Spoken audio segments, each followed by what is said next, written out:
More than 60 years have passed since Rawhide first drove its herd across American television screens, and the people who made that cattle drive feel real lived lives that no script could have predicted or contained.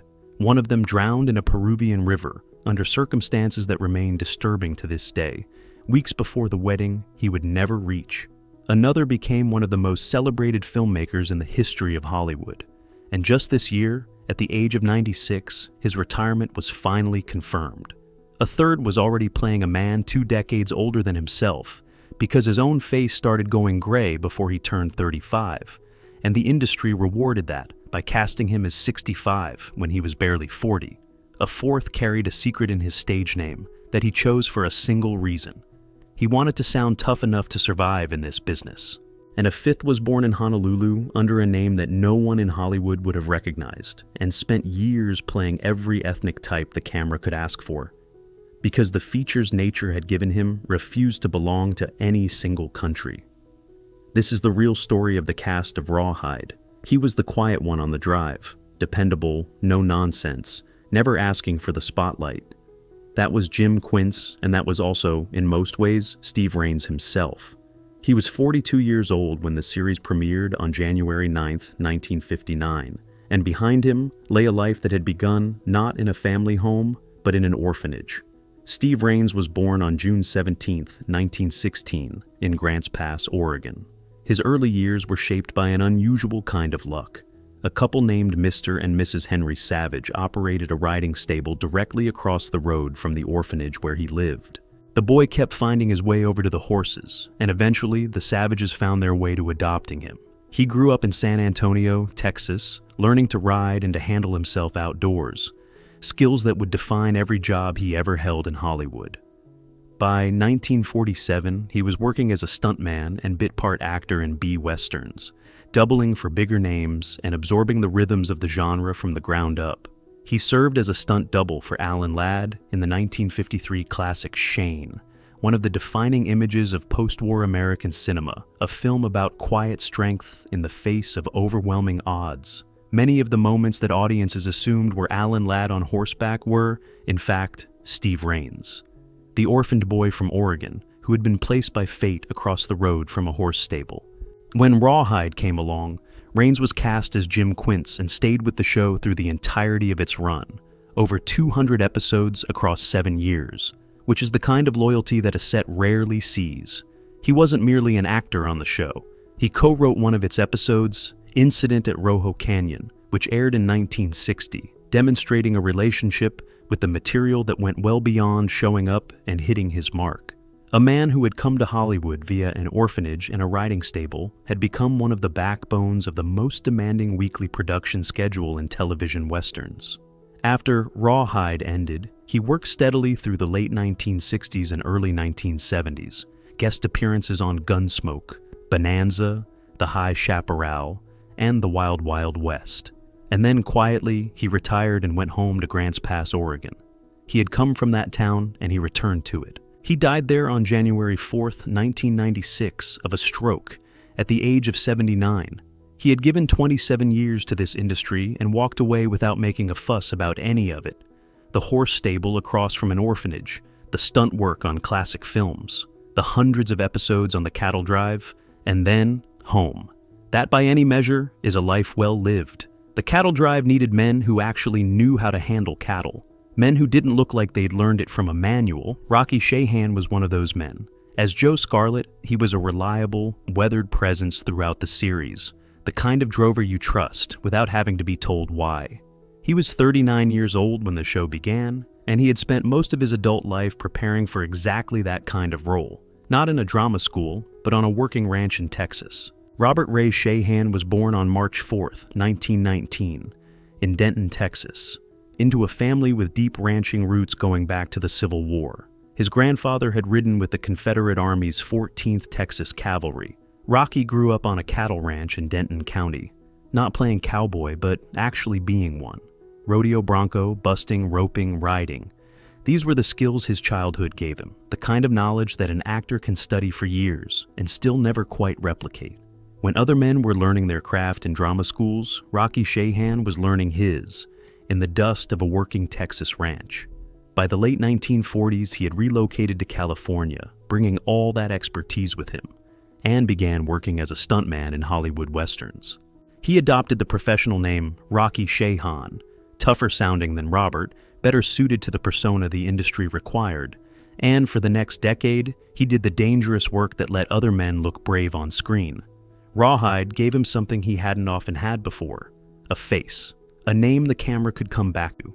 Joe Scarlet wasn't a starring role, but it was a consistent one, and Shahan appeared in the vast majority of the series' 217 episodes. He was one of the few members of the cast who genuinely could have done the job the character was supposed to be doing. That authenticity registered on screen in a way that no amount of coaching can produce. Viewers sensed it, even if they couldn't articulate what they were sensing. When the show ended, he worked on a handful of subsequent productions and then returned home to Texas, settling in Shady Shores near Denton, the county where he had been born 62 years earlier. He died at home there on December 8, 1981, at the age of 62. The man who had been born into a ranching family, become a Hollywood stuntman, and found television fame on a cattle drive, spent his last years close to the land that had shaped him from the beginning. Some lives make a perfect circle. Rocky Shahan's did. He was 27 years old when Rawhide began, the youngest regular cast member on the drive, and he played Harkness Mushy Mushgrove III, the perpetually hapless assistant cook who stumbled through nearly every task Wishbone set him, and somehow remained endearing despite it all. James Murdoch brought such convincing simplicity to the role that at least one colleague later admitted believing, for a time, that Mushy wasn't entirely unlike the man playing him. The truth was considerably more complicated. James Murdoch was born David Lee Baker on June 22, 1931, in Normal, Illinois, the son of Fay Baker. He grew up in Bloomington, attended high school there, played on the track team, and as a young man did what the era demanded. He served in the Army, spending 5 years in uniform, including a stretch overseas in Europe. When he came back to civilian life, he headed to California and threw himself into acting, studying at the Players Ring Workshop in Los Angeles, and performing in small theater productions around the city. He chose the stage name Murdoch deliberately. He said it sounded tougher, more capable of commanding attention in a casting room. David Baker was the name he had been given. James Murdoch was the name he chose. In 1958, he appeared in Have Gun, Will Travel, playing a young outlaw, and the following year, he was cast in Rawhide, a role that would occupy most of the next 6 years of his life. On screen, Mushy was naive, sweet-natured, and endlessly put upon, a foil to Wishbone's temper, a source of warmth in a world otherwise dominated by hard men doing difficult work under difficult conditions. Murdoch played him with an affection for the character that was visible in every episode, and audiences responded. The relationship between Wishbone and Mushy, the old cook and his hopeless apprentice, gave the show one of its most consistent sources of genuine tenderness. It would not have worked if the performance had been pitched even slightly wrong. Murdoch pitched it exactly right, week after week, season after season. After the show ended, Murdoch worked sporadically. Small roles in film and television, sometimes billed as James Murdoch, and sometimes under his real name David Baker, as though the industry itself wasn't sure which version of him it wanted. He appeared in a small but visible role in The Godfather Part 2 in 1974, playing an FBI man alongside Harry Dean Stanton in the sequence guarding a Senate witness. A world away from the cattle drive, a different kind of American story entirely, but the kinds of meaty, sustained roles that the character of Mushy might have opened doors to never quite materialized. The part that defines an actor can also, in this industry, become the cage that contains them. He died on December 24th, 1981, Christmas Eve, of lung cancer in Calabasas, California, at the age of 50. He was the youngest of the regular cast to die, and one of the youngest anyone associated with this show would ever have to mourn. Whatever the circumstances of his final years, the warmth he brought to Mushy, that gentle, bumbling loyalty, belongs permanently to the record. His name in the credits was Soos, a phonetic spelling that the producers chose deliberately, because they were concerned that the word Jesus appearing in the weekly credits might offend American audiences.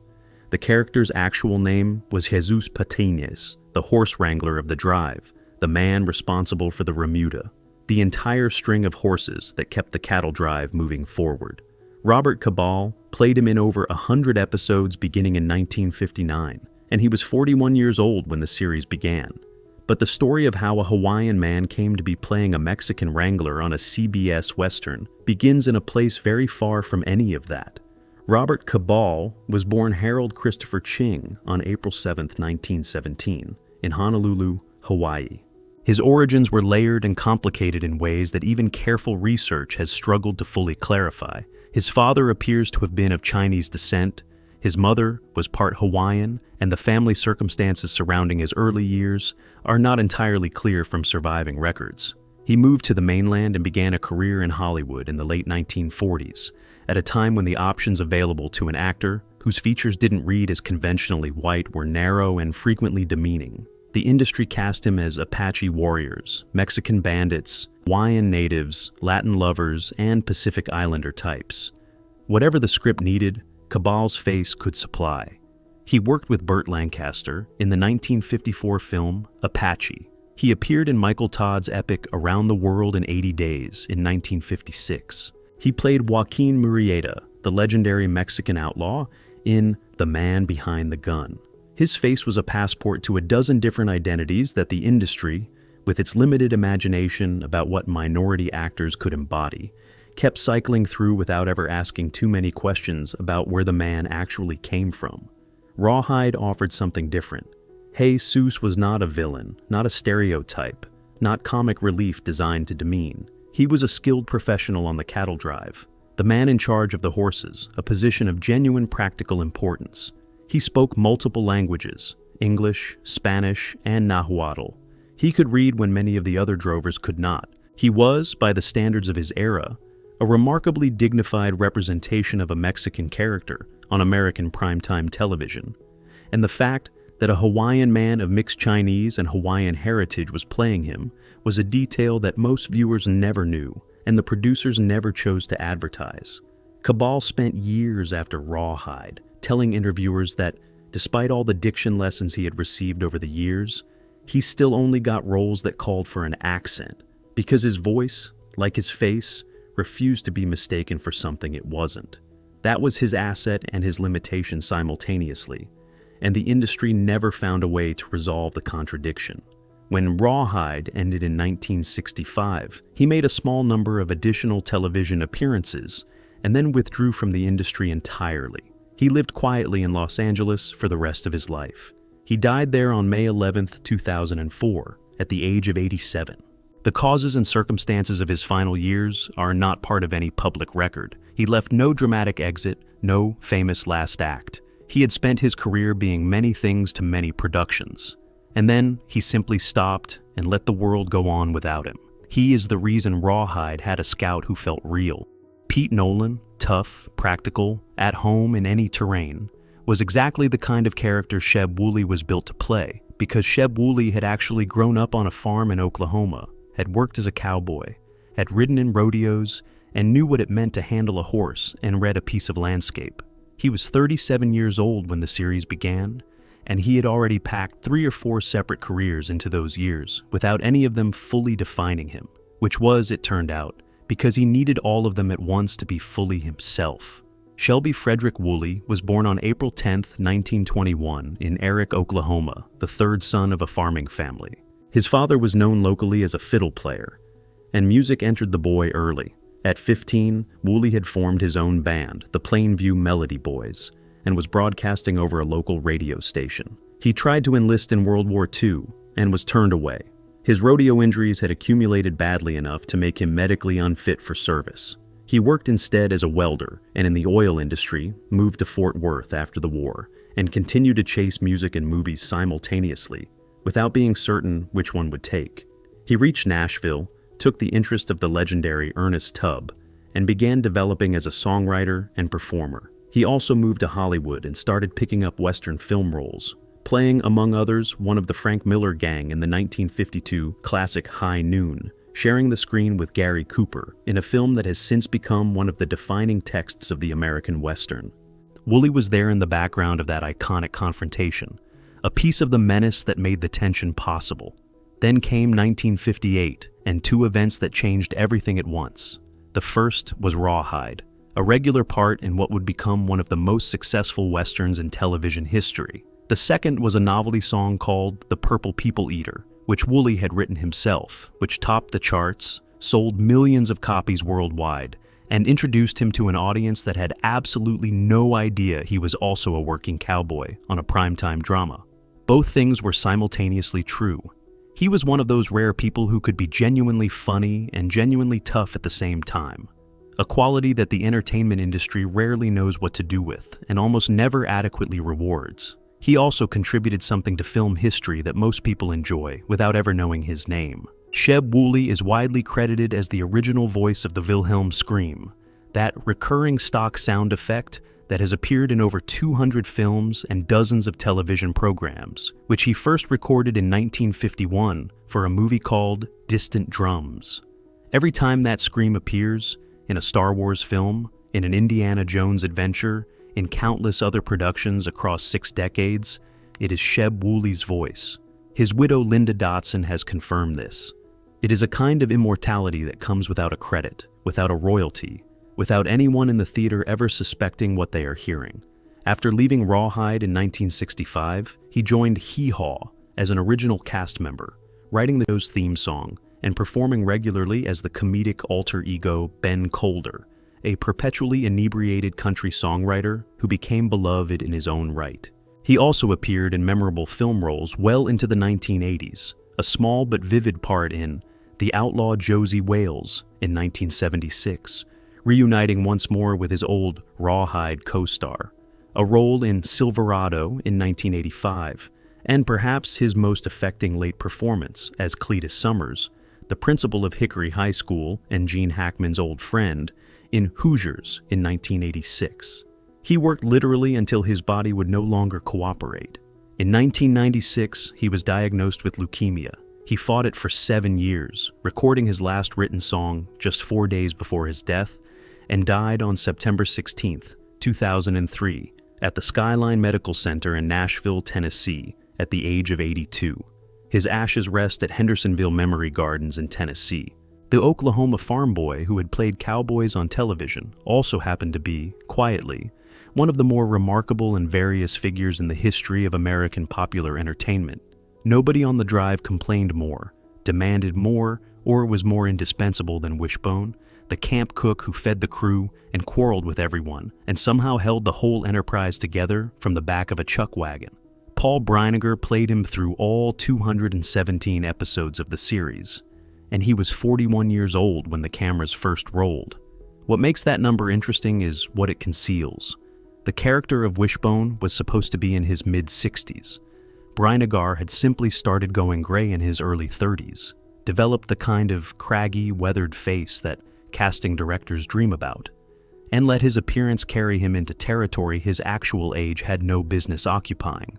In a career full of character actors playing against type, Brinegar was playing against his own calendar, and the performance was so convincing that very few viewers ever stopped to wonder whether Wishbone's grizzled wisdom and the actor delivering it were as far apart as they actually were.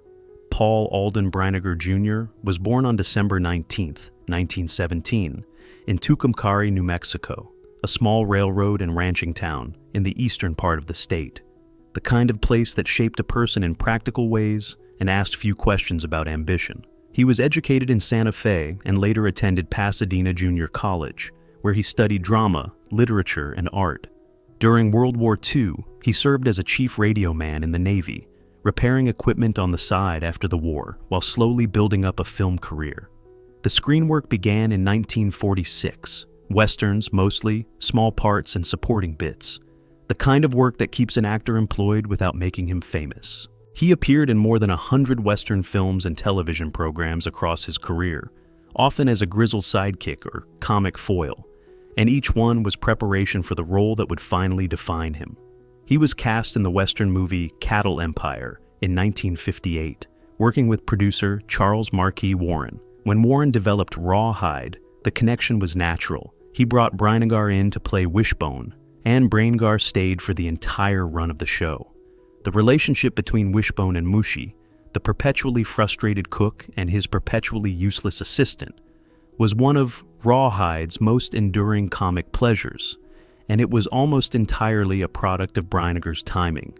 He was a character actor in the deepest sense of the term, a man for whom no role was too small, and no detail was unworthy of careful attention. His face told a story, even when he wasn't speaking. And that face, the receding hairline, the gray temples, the lines that life had cut into it before he was 40, was exactly what Rawhide needed in a man who was supposed to have been cooking on cattle drives since before Rowdy Yates was born. After Rawhide ended, he kept working, most significantly as Jelly Hoskins in the CBS Western series Lancer from 1968 to 1970, and as a barman in Clint Eastwood's High Plains Drifter in 1973, reuniting briefly with his old co-star on the latter's own directorial terrain. He even reprised a version of the Wishbone character for a 1991 television movie, The Gambler Returns, The Luck of the Draw, delivering a monologue packed with references to classic television westerns, essentially an affectionate farewell to an entire era that Wishbone had helped define. His last screen appearance came in 1994, alongside Mel Gibson and James Garner in the big screen Maverick, a film that was itself an act of nostalgia for the kind of Western entertainment that Brinegar had spent nearly 5 decades helping to create. He was honored with the Golden Boot Award for his contributions to the Western genre, receiving the gratitude of a community that knew exactly what he had given it. On March 27, 1995, Paul Brinegar died of emphysema in Los Angeles at the age of 77. He was buried with the respect and affection of an industry that had never quite produced another face quite like his, and never would. He was the man in charge. Trail boss Gil Favor, responsible, commanding, carrying the weight of the entire drive on his shoulders week after week, was Eric Fleming, and he was 33 years old when the series began. His name appears in the credits first, above Clint Eastwood's. His face is the one the camera deferred to when authority needed to be established in a room. His voice set the moral tone of every episode in its opening narration, the journal entries of a trail boss speaking with the calm certainty of a man who has seen everything the frontier has to offer and kept his composure through all of it. And behind that composed, authoritative presence was a life so turbulent, so marked by violence and loss from the very beginning, that it reads not like the biography of a television hero, but like a separate, much darker story altogether. Eric Fleming was born Edward Hetty Jr. on July 4, 1925, in Santa Paula, California. He came into the world with a club foot, which required crutches. His father beat him with what witnesses described as genuine brutality. At the age of 8, the boy found a gun and pointed it at his father. The weapon misfired. Shortly after, he left home. Not ran away in the conventional sense, but truly left, boarding a freight train to Chicago and beginning a life that no child should have had to manage. In Chicago, he associated with men who operated outside the law, doing odd jobs for them to survive. At 11, he was wounded in a shooting between rival gang members, hospitalized, and returned by the authorities to his mother, who had by then divorced his father. During World War II, he joined the Navy's Seabees, construction battalions doing dangerous logistical work in the Pacific Theater. It was during this service that the event occurred, which would, in a terrible irony, shape the rest of his life. During a bet on a military base, he agreed to attempt to lift a 200-pound block of steel from a hoist. The block slipped and came directly down onto his face. The impact shattered his jaw, his forehead, and his nose. He underwent 4 separate reconstructive surgical procedures. The face that emerged from that process, commanding, broad, unnervingly still, with a quality of contained force that no acting teacher could have produced, was the face that Rawhide audiences would come to associate with authority and quiet strength. A catastrophic injury had, almost accidentally, built the ideal face for the role he would eventually play. He worked the stage circuit in Chicago and New York after the war, appeared on Broadway in productions including My Three Angels, Stalag 17, and No Time for Sergeants, and built a television career through the early 1950s. In 1958, he was cast as Gil Favor, and the show that followed was, for its first 7 seasons, genuinely his. He and Clint Eastwood rotated episode leads, but Fleming was always billed above his co-star. When the show's new executive producer decided in 1965 to revitalize the declining series by clearing out the original cast, Fleming was among those dismissed. He told TV Guide that CBS had fired him because they were paying him $1 million a year. The actual figure was closer to $220,000. He was performing to the end, performing the persona of a man who remained larger than any institution that dismissed him. What came next moved quickly and then stopped entirely. In 1966, he appeared in Doris Day's comedy The Glass Bottom Boat, playing a suave spy with evident pleasure, demonstrating in the few months left to him a range that the frontier had never asked of him. He was then hired to star in a 2-part adventure film called High Jungle, to be shot on location in Peru. He had become engaged to a woman named Lynn Garber. They were to be married within days of his return from South America.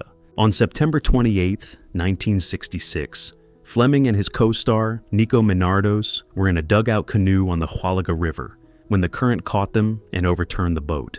Minardos swam to safety. Fleming was swept away.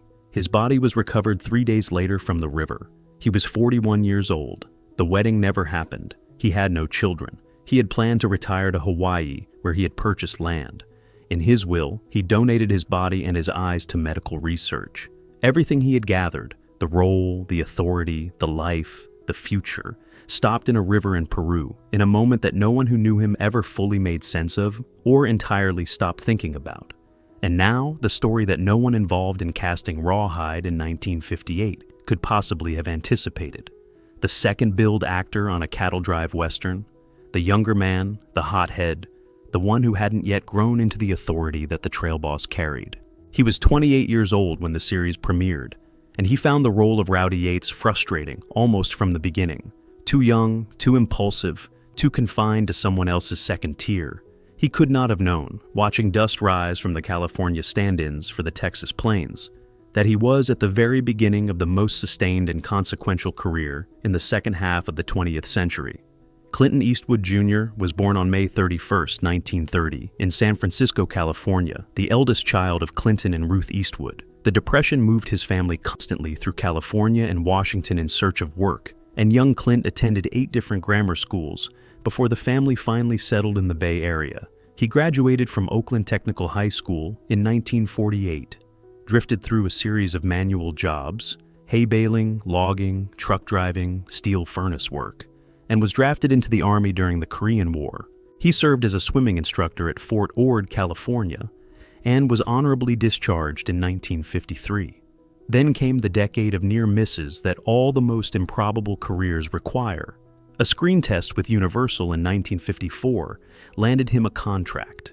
The contract was dropped after 2 renewals and a series of bit parts in films nobody remembers. He worked more bit parts in more forgettable pictures. He dug swimming pool foundations for a living between roles. By 1958, he later said, he was close to giving up the whole idea of acting entirely. Then, a chance encounter in a CBS studio cafeteria, an executive who noticed his height, his physical presence, the quality of him simply standing in a room, led to a screen test, and the screen test led to Rawhide.